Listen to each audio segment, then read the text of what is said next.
కొత్తగా దేవుని సేవ చేయటం మొదలుపెట్టారు. కొత్త పద్ధతులు, ఇదిగో ఈ పద్ధతులు కాదు. అందుకే అంటున్నాడు, పురాతన మార్గాన్ని విచారించండి, మీకు బోధిస్తాయి. అంతా ఇందులో ఉంది. కొత్తది ప్రవేశపెట్టడానికి మీరెవరు? ఈ దినం అంతా కొత్త బోధలే కదా. కొత్త బోధలా కాదా? కొత్తగా కొత్తగా చెప్పండి. కొత్తగా అందరు కొత్తగా కనిపిస్తారు స్టేజ్ మీద కదా. తెల్ల చొక్క వేసుకొని, తెల్ల ప్యాంట్ వేసుకొని, చెప్పులు వేసుకొని, సంచి ధరించుకొని వాకింగ్ చెప్పేవాళ్ళు. మీరు వాళ్ళ ముఖం కూడా చూడరు, మీకు నచ్చరు వాళ్ళు కదా. షూట్ వేసుకోవాలి కదా, ఖరీదు కలిగిన బట్టలు వేసుకోవాలి, వెరైటీ హెయిర్ స్టైల్ పెట్టుకోవాలి, మేకప్ వేసుకోవాలి, బూట్లు వేసుకొని వాకింగ్ చెప్పేయాలి, వెరైటీగా ఉండాలి. అబ్బా మా పాష్ గారు ఆ షూట్లో ఎంత చక్కగా ఉన్నాడో, ఆయన ఫోటో తెచ్చి ఇంట్లో పెట్టుకోవాలి, ఆయనతో ఫోటో దిగాలి, ఆయనతో కలిసి అన్నం తిని దేశాల ఫోటోలు తిప్పాలి. ఇద్దరికి నాశనమే. దేవుడు లేకుండా ఇటువంటివి చేస్తే ఇదే కొత్త బండి. అంటే ప్రయోగాలు, ఎన్ని ప్రయోగాలు. ఒకనప్పుడు తెలుసా, ప్రభా మాకు బిడ్డల్ని ప్రభా అని ఇచ్చేవాళ్ళు. బిడ్డలి అయ్యా, బిడ్డలు ఇచ్చేది నువ్వే కదా, గర్భఫలము నువ్వు ఇస్తావు కదా అని ఎన్నో విషయాలు కదా. బిడ్డలు ఇచ్చే దేవుడని దేవుడి కొరకు ఎదురు చూచి ఏడ్చి ప్రార్థన చేసి దేవుడి నుండి బిడ్డలు పొందేవాళ్ళు. కానీ నేటి దినాన అరటికాయలు ఎక్కడ?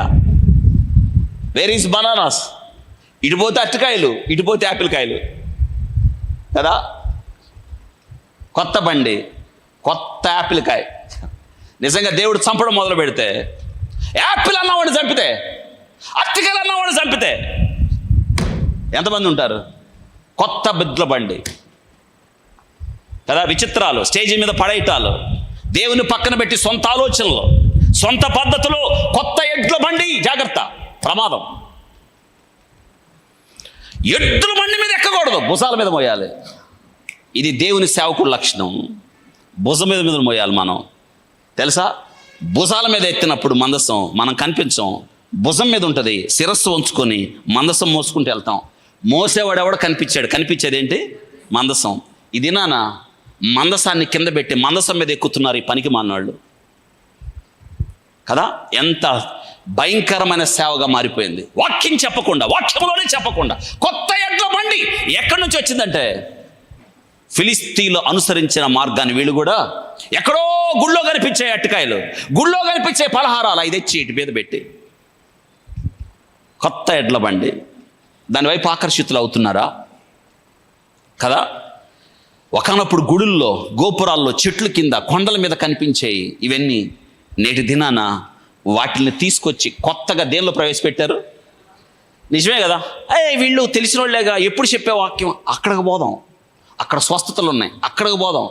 ఆయన లేచిన దగ్గర నుండి ఏవో మాట్లాడుతూ ఉంటాడు, అక్కడికి పోదాం. ఆయన గోని పట్ట కట్టుకున్నాడు, నెత్తి మీద బూడిద పోసుకుంటున్నాడు, పొగ ఆకాశం లేస్తుంది, అక్కడికి పోదాం. అంజూరపు కాయలు ఇస్తున్నాడు, అక్కడికి పోదాం. ఒలివల కాయలు ఇస్తున్నాడు. ఏంటి ఇదంతా? వాక్యంలో ఉందా? కొత్త ఎడ్ల బండి వద్దు, వాక్యంలో ఉన్నది చాలు. ప్రభా వాక్యంలో ఉన్నది చాలు, కొత్త బండి మాకెందుకు ప్రభా? కొత్తది నాకెందుకు అని ఆలోచన నీకెందుకు రావట్లేదు? పాతదంటే ఎగటగలుగుతుందా? పాతది మీకు ఇష్టం లేకుండా ఉన్నదా? ఇశ్రాయేలీలు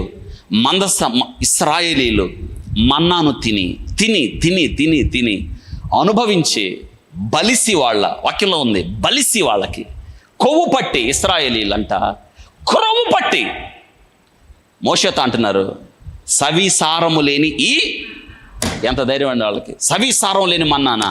ఈ దినాన దేవుడు అలా అయిపోయాడా మీకు? దేవుడి కన్నా మీ సేవకుడు ఎక్కువైపోయాడా? దేవుని కన్నా దేవుని పేరట దగా చేస్తున్న పనికి మాలిన వ్యక్తులు ఎక్కువైపోయారా మీకు? వాక్యం ఇదే చెప్తుంది. కొత్త ఎడ్ల బండి. ఈ దినాన్ని చాలామంది సవిసారం లేని మన్నాగా మిగిలిపోయాడా? ఈ వాక్యం కదా మమ్మల్ని బ్రతికిస్తుంది, ఈ వాక్యం కదా మనకు జీవాన్ని ఇస్తుంది, ఈ వాక్యం కదా. కొత్త ఎడ్ల బండి ఎందుకు మీకు? జాగ్రత్త. సంఘములోకి కొత్త ఎడ్ల బండి వచ్చేసింది. వద్దు, దాని వైపు చూడకండి, దాన్ని పట్టుకోకండి. పట్టుకున్న ప్రమాదం, ముట్టుకుంటే పోతావు. హెచ్చరిక చేయబడుతున్నాం దేవుని యొక్క వాక్యము ద్వారా.